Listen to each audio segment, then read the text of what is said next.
कोई भी चीज़ किसी एक कैटेगरी में होती है, या तो वो आइकॉनिक होती है या वो पॉपुलर होती है।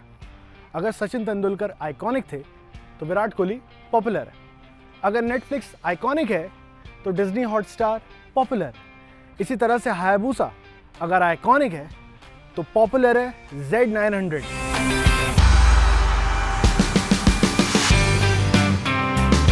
लेकिन ऐसा भी क्या हुआ कि इंडिया में इतने सारे और इतने अच्छे ऑप्शंस होने के बावजूद भी Z900 ही सबसे ज़्यादा बिकी और सबसे ज़्यादा पॉपुलर रही। इस पूरे गेम की शुरुआत हुई 1960s में, जब होंडा ने अपनी पहली इनलाइन 4 मोटरसाइकिल CB750 लॉन्च करी 1967 में।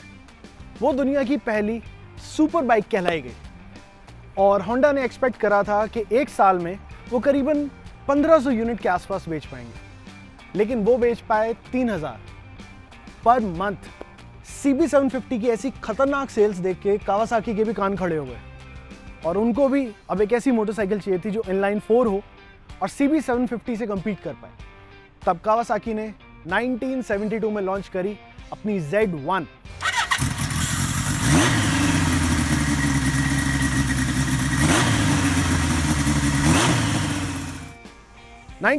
में वो बनी world's fastest motorcycle with a top speed of 210 kilometres per hour. उसकी सेल्स भी बहुत अच्छी थी और यहां से जन्म हुआ कावासाकी की Z सीरीज का, जिसमें Z डिनोट करता था the last letter in performance and 1 denote करता था Z मॉनिकर की उनकी पहली बाइक होना। अब इंटरनेशनल मार्केट्स का तो ठीक है, लेकिन इंडिया में Z900 की सक्सेस की रेसिपी क्या थी? वेल, इस रेसिपी के 2 खास इंग्रेडिएंट्स थे। इंग्रेडिएंट नंबर 1, इंडिया में किसी भी प्रोडक्ट के सक्सेसफुल होने के लिए बस एक ही रीज़न होता है, विच इज़ VFM, मतलब वैल्यू फॉर मनी। लेकिन हमारी वैल्यू फॉर मनी होने के क्राइटेरियाज शायद दुनिया से कुछ अलग है। Criteria number 1, big on numbers. Criteria number 2, it should be recognisable और and trendy. And last but not the least, low maintenance. एक बार पैसे खर्च हुए और फिर वो चीज़ चलती ही रहनी चाहिए या फिर बहुत ही कम मेंटेनेंस में। And Z900 smashed this list. वो अपनी कैटेगरी की सबसे पावरफुल बाइक थी। उसके हॉर्स पावर नंबर्स अपने प्राइस रेंज में सबसे बड़े थे, फिर चाहे उसमें कोई इलेक्ट्रॉनिक्स हो या ना हो, ट्रैक्शन कंट्रोल हो या ना हो, TFT स्क्रीन हो या ना हो, क्विक शिफ्टर हो या ना हो, उसके पास हॉर्स पावर नंबर सबसे बड़ा था। तो यहाँ तो कवर हो गए बिग नंबर्स। इसी के साथ साथ Z900 के अंदर आता था और अभी भी आता है इनलाइन 4। थैंक्स टू सुजुकी, धूम and every other movie and serial, we have been romanticizing the sound of that typical sound of that inline 4 with everything speed and sports bikes, and वहाँ भी उसके 100 marks आए। And third point, it being a very understressed Japanese engine, it was obviously very low on maintenance। अब यहाँ cover हो गया आपका ingredient number 1, value for money। But what was the ingredient number 2? Now let's look at the second ingredient of its success। 2016 में Kawasaki ने decide करा कि अब वो बजाज के साथ बिजनेस नहीं करेंगे, अब वो इंडिपेंडेंटली इंडिया में बाइक्स बेचेंगे और उनकी सर्विस करेंगे। लेकिन they wanted to make sure कि 2017 में उनके पास एक अच्छा प्रोडक्ट हो जो इंडियंस को पसंद आए, एंड इसी वजह से उन्होंने अपनी Z800 को डिसकंटिन्यू करके लॉन्च करी Z900 with a slightly bigger engine and more power and a very value for money package. Once again it became a hit। Sales ठीक ठीक थी, 2020 तक उसने अच्छी सेल्स करी, बट 2020 में कोविड के अलावा एक और खास चीज़ है। इंडिया ने बैन कर दिया टिकटॉक एंड इंस्टाग्राम ने उसी साल लॉन्च करी रील्स।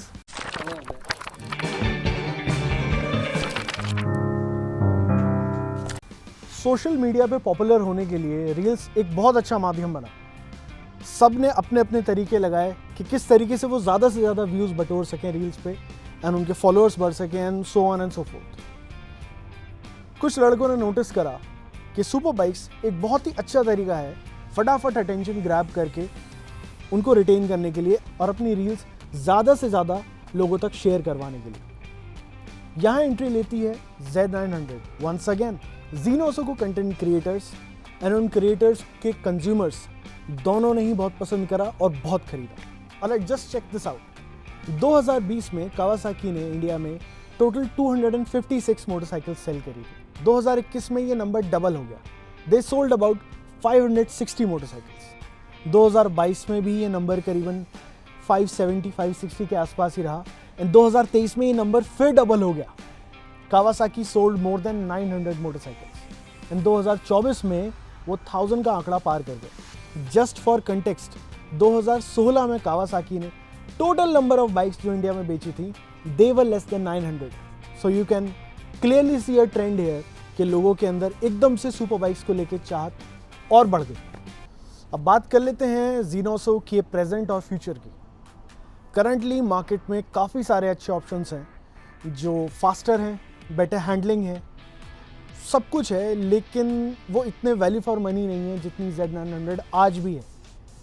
बहुत सारी कंपनीज कोशिश कर रही हैं नए मॉडल ला के, फॉर एग्जांपल ट्राइडेंट 800 को लॉन्च कर सकती है इंडिया में एंड शायद मोस्ट प्रोबेबली करेगी भी, वो एक काफ़ी अच्छी कंटेंडर बन सकती है। But for now there is no better bike in terms of value for money better than Z900 and बाकी सारी कंपनीज बस ट्राई कर सकती हैं, but I am pretty sure जल्दी कोई नहीं जीतने वाली। एंड उसके पीछे एक सबसे बड़ी वजह ये भी है कि अगर कोई कंपनी इस प्राइस रेंज में एक इनलाइन 4 मॉडल लॉन्च कर भी देती है, तब भी उसके पास कावासाकी जैसा एलैबोरेट डीलर नेटवर्क नहीं होगा, उसको बनाने में टाइम लगता है। एंड इसी वजह से we can be rest assured कि given the new updates in the 2025 model of the Z900, it's not going anywhere anytime soon. If you like this video, you know the drill. Until next time, see you later.